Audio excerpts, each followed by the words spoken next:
Hello everyone, आपका स्वागत है हमारे चैनल फिल्मी स्टोरी हिंदी में। आज जिस मूवी का मैं एक्सप्लेन करने वाली हूँ ये मूवी एक ट्रू स्टोरी पर बेस्ड है। तो आइए मूवी की शुरुआत करते हैं। मूवी शुरू होती है तो हमें 14 साल की एलिजाबेथ को दिखाया जाता है। ऑफिस जाते वक्त उसकी मॉम उसे स्कूल बस तक ड्रॉप करने जाती है। उसी दौरान छोटी सी बात लेकर उन दोनों के बीच झगड़ा हो जाता है। एलिजाबेथ अपनी मॉम से काफ़ी नाराज होती है। स्कूल खत्म होने के बाद स्कूल बस से उतर के अपने दोस्तों के साथ अपने घर की तरफ जा रही होती है। उसी वक्त उसका दोस्त केस नशीली पदार्थों का सेवन करता है।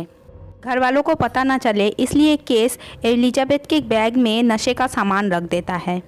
केस के घर से कार आती है। केस और अमांडा उसमें बैठकर चले जाते हैं। एलिजाबेथ अपने घर की तरफ निकल रही होती है। उसी वक्त एक आदमी उसे आवाज़ देता है। वो आदमी कहता है, वो एक पुलिस ऑफिसर है। वो कहता है, मैं तुम्हें अरेस्ट करता हूँ। तुम्हारे घर के आसपास नस्ली पदार्थों का प्लांट मिला है और ऑफिसर तुम्हारे घर के पीछे है। तुम्हारा भाई उन ऑफिसर के साथ है। उसके गले में एक डिवाइस पहना देता है। वो कहता है, अगर तुमने भागने की कोशिश की तो ये फट जाएगा। वो एलिजाबेथ को अपने साथ ले जाता है। एलिजाबेथ को लगता है वो उसके घर ले जा रहा है, लेकिन वो आदमी उसे कहीं और ले जा रहा था। वो आदमी एलिजाबेथ से उसका नाम और उसका उम्र पूछता है। वो पूछता है, क्या तुम्हारे पास सेलफोन है? एलिजाबेथ कहती है, नहीं। वो कहता है, क्या तुम वर्जिन हो? वो आदमी कहता है, वो कोई पुलिस ऑफिसर नहीं है, उसका किडनैप हुआ है। वो कहता है, अगर तुमने भागने की कोशिश की तो मैं तुम्हें शूट कर दूंगा। और उसे एक बंकर के अंदर ले जाता है। बंकर के अंदर खाने पीने का सामान, टॉयलेट, टीवी सब कुछ होता है, मानो जैसे वो कोई होटल का कमरा हो। वो एलिजाबेथ के गले को चेन से लॉक कर देता है। इधर एलिजाबेथ की मॉम को पता चलता है कि एलिजाबेथ अभी तक घर नहीं आई। वो उसके दोस्तों को कॉल करती है। सब मिलके एलिजाबेथ को ढूंढते हैं। उसके बाद उसकी मॉम पुलिस को इन्फॉर्म करती है। एलिजाबेथ के घर पुलिस आती है। पुलिस को लगता है कि एलिजाबेथ कहीं भाग गई है, क्योंकि टीनेज बच्चे छोटी छोटी बातों पर नाराज होकर घर से भाग जाते हैं। पुलिस कहती है 48 आवर्स होने से पहले वो कुछ नहीं कर सकते। इधर रात को वो आदमी एलिजाबेथ का शोषण करता है। दूसरा दिन एलिजाबेथ के दोस्तों से पुलिस पूछताछ करती है। केस से पूछताछ करने के बाद पुलिस को लगता है केस उनसे कुछ छुपा रहा है। उसके बाद वो अमांडा से पूछताछ करती है। अमांडा बताती है कि केस एलिजाबेथ का बॉयफ्रेंड है और उस दिन केस ने एलिजाबेथ के बैग में नशीली पदार्थ रखी। एलिजाबेथ रो रही होती है। वो आदमी उससे कहता है, अगर तुमने मेरी बात नहीं मानी तो तुम्हारे साथ और भी बुरा हो सकता है। वो कहता है, तुम यहाँ से भाग नहीं पाओ, क्योंकि मैंने बंकर के बाहर माइन बिछा के रखी है। और वो उसे उसके भाई को नुकसान पहुँचाने की भी धमकी देता है। एलिजाबेथ उससे उसका नाम पूछती है। वो अपना नाम विंसन बताता है। पुलिस एलिजाबेथ के घर आती है और उसके मॉम डैड को बताती है कि एलिजाबेथ का एक बॉयफ्रेंड है और उसके बॉयफ्रेंड ने एलिजाबेथ के बैग में नशे का सामान रखा था। पुलिस को लगता है एलिजाबेथ के पास नशे का सामान है, इसलिए वो किसी फ्रेंड के घर भाग गई होगी। उसकी मॉम कहती है, अगर ऐसा हुआ होता तो उसके कपड़े, उसके पैसे सब कुछ यहीं है। उसका जरूर किडनैप हुआ है। 48 घंटे होने के बाद पुलिस एलिजाबेथ को तलाश करती है। शेरिफ थॉमसन एलिजाबेथ के मॉम डैड से मिलते हैं।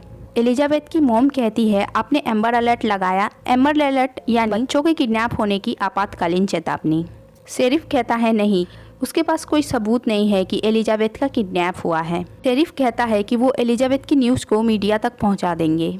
इधर एलिजाबेथ अपने बॉयफ्रेंड के साथ बिताए पलों को याद करती है। एलिजाबेथ के डैड उसी जगह उसे ढूंढने जाते हैं। विंसन उनकी आवाज़ सुन लेता है और वो एलिजाबेथ के सर को गन पॉइंट पर रखता है। अंडरग्राउंड होने की वजह से एलिजाबेथ के डैड उसे ढूंढ नहीं पाते। टीवी पर एलिजाबेथ की मिसिंग रिपोर्ट आती है। उसके मॉम डैड किडनैपर से रिक्वेस्ट करते हैं कि वो उसकी बेटी को छोड़ दे, उसे कोई नुकसान ना पहुंचाए। सब देख के एलिजाबेथ ज़्यादा इमोशनल हो जाती है। एलिजाबेथ उससे पूछती है, तुमने आखिर मुझे क्यों चुना? विंसन कहता है, तुम कोई खास नहीं हो। कुछ दिन से मैं तुम पर और तुम्हारे दोस्तों पर नज़र रख रहा था। मौका मिला और उसने उसे किडनैप कर लिया। एलिजाबेथ कहती है, मैं ऐसे किसी इंसान को नहीं जानती जो बंकर के अंदर रहता है। विंसन कहता है, मैं भी बंकर के अंदर नहीं रहना चाहता। बंकर के अंदर रहना मेरी मजबूरी है। उसकी फर्स्ट वाइफ, जिसे वो पीनट बुलाता था, उसने उस पर रेप के चार्जेस लगाए हैं। उसके बाद पुलिस उसे ढूंढने लगी। ये बंकर उसने उसके लिए ही बनाया था ताकि वो उसे यहाँ ला सके और उससे बदला ले सके, लेकिन उसे दूसरे स्टेट भेज दिया गया। वो पुलिस से भी बदला लेना चाहता है। एलिजाबेथ को उससे बातें करके पता चलता है कि ये बहुत बड़ा साइको है। अगर इसके साथ स्वीटली बिहेव करे और इसकी बातें मानने का नाटक करे तो शायद ये उसे कोई नुकसान ना पहुंचाए। एलिजाबेथ रात को गन लेने की कोशिश करती है, लेकिन गले में चेन बंधे होने की वजह से वो गन को नहीं ले पाती। उसी वक्त विंसन उठ जाता है। वो उससे कहती है कि मुझे टॉयलेट लगी है। उसी वक्त हेलीकॉप्टर आती है। वो खुद को और एलिजाबेथ को एक एल्यूमिनियम फॉइल से ढक लेता है कि हेलीकॉप्टर की सर्चिंग लाइट उस पर ना पड़े। एलिजाबेथ उसे यकीन दिलाती है कि वो उसे छोड़कर कहीं नहीं जाने वाली, वो उसे लॉक ना करे। विंसन उसे लॉक नहीं करता। विंसन हर रात उसका शोषण करता है। देखते देखते 6 दिन हो जाते हैं। एलिजाबेथ उससे बैटल गन चलाना सीखती है। विंसन उसे बताता है अगर नज़दीक से किसी को मारो तो इससे इंसान मर सकता है। विंसन एलिजाबेथ को बंकर के बाहर ले जाता है, जहां पुरानी गाड़ी में कोई उसके लिए खाना छोड़ता है। वो बताता है कि उसकी दोस्त उसके लिए खाना छोड़ती है और वो उसे मैसेज करता है। उस वक्त विंसन वहाँ हेलीकॉप्टर की सर्चिंग लाइट देखता है। वो एलिजाबेथ को बंकर की तरफ लेके जाने लगता है। एलिजाबेथ जानबूझकर वहाँ दोनों शूज छोड़ आती है ताकि वो पुलिस को मिल सके। विंसन पास देखता है तो वो कोई हेलीकॉप्टर सर्चिंग लाइट नहीं बल्कि मून लाइट थी। वो एलिजाबेथ को लेकर बंकर के अंदर चला जाता है।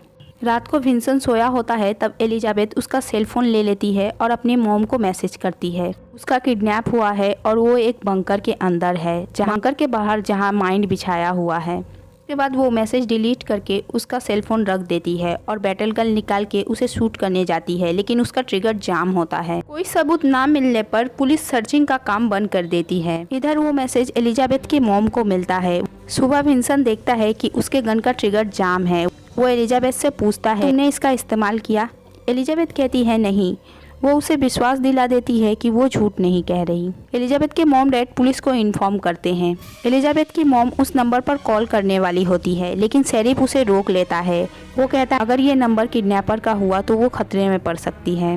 पुलिस को मोबाइल कंपनी से पता चलता है कि ये फ़ोन किसी कैथरीन नाम की औरत के नंबर पर रजिस्टर है। पुलिस कैथरीन के घर जाती है, जहां पुलिस को याद आती है कि विंसन इसी घर में रहता था और उस पे साल भर पहले यौन शोषण का आरोप लगा था। इसके बाद वो फरार हो गया। इस किडनैपिंग में उसका हाथ हो सकता है। पुलिस कैथरीन के घर को तलाश करते हैं। पुलिस को घर के नीचे एक बंकर जैसा मिलता है और कुछ खुदाई का सामान मिलता है, जिससे पुलिस को यकीन हो जाता है कि विंसन ही किडनैपर है। पुलिस कैथरीन से सख्ती करती है तो कैथरीन उन्हें उस जगह ले जाती है जहां वो पुरानी गाड़ी में खाना छोड़ती है। वो कहती है उसे नहीं पता कि बंकर कहाँ है। शेरिफ एक रिस्क उठाता है और वो मैसेज मीडिया में दे देता है। विंसन वो न्यूज़ टीवी पर देख लेता है और एलिजाबेथ से कहता है ये तुमने क्या किया? एलिजाबेथ कहती है मैंने ऐसा कुछ नहीं किया। अगर मैंने ऐसा किया होता तो तुम्हारे फ़ोन में वो मैसेज होता। वो कहती है किसी की साजिश है हमें अलग करने की। वो विंसन को विश्वास दिला देती है कि उसने ऐसा कुछ नहीं किया। विंसन एलिजाबेथ को लेकर यहाँ से भागने वाला होता है। एलिजाबेथ कहती है अगर पुलिस ने हम दोनों को साथ पकड़ लिया तो तुम्हें जेल में डाल देगी। तुम अकेले जाओ, मैं तुम्हारा यहीं इंतजार करूँगी। विंसन कहता है अगर सब कुछ खत्म हो गया तो क्या तुम मुझसे शादी करोगी? एलिजाबेथ कहती है तुम तो पहले से ही शादीशुदा हो। जो औरत तुम्हें खाना भेजती है वही तुम्हारी वाइफ है। वो कहता है नहीं, वो मेरी गर्लफ्रेंड है। मैं जिससे प्यार करता हूँ वो उसकी बेटी है। मैं उससे शादी करना चाहता था, जिसे मैं पीनट बुलाता हूँ। एलिजाबेथ उसका असली नाम पूछती है। वो बताता है उसका असली नाम लूसी है। लूसी एलिजाबेथ की ही क्लासमेट थी। विंसन एलिजाबेथ से कहता है तुम मेरा यहीं इंतज़ार करना, ये सब खत्म होने के बाद मैं तुम्हें यहाँ से ले जाऊँगा। ये कहकर वो वहाँ से चला जाता है। 10वां दिन पुलिस सर्चिंग का काम कर रही होती है। एलिजाबेथ हिम्मत करके उस बंकर से बाहर निकालती है और मदद के लिए बुलाती है। 10 दिनों बाद एलिजाबेथ उस बंकर और विंसन से आज़ाद होती है। पुलिस आती है और उसे रेस्क्यू कर लेती है और मूवी यहीं एंड हो जाती है। विंसन बहुत बड़ा क्रिमिनल था। पहले तो लूसी का शोषण किया, उसके बाद उसने एलिजाबेथ को 10 दिन किडनैप करके उसका शोषण किया। पुलिस ने विंसन को ढूंढ लिया और उसे बिना पैरोल के 421 ईयर्स की सज़ा हुई। एलिजाबेथ इस इंसिडेंट्स के बाद अपनी ज़िंदगी में आगे बढ़ने की कोशिश कर रही है। आपको अगर ये वीडियो पसंद आई होगी तो वीडियो को लाइक और चैनल को ज़रूर सब्सक्राइब कर लीजिएगा, ताकि मैं ऐसी वीडियो और आपके लिए ला सकूं। मिलती हूँ आपसे नई मूवी की स्टोरी के साथ।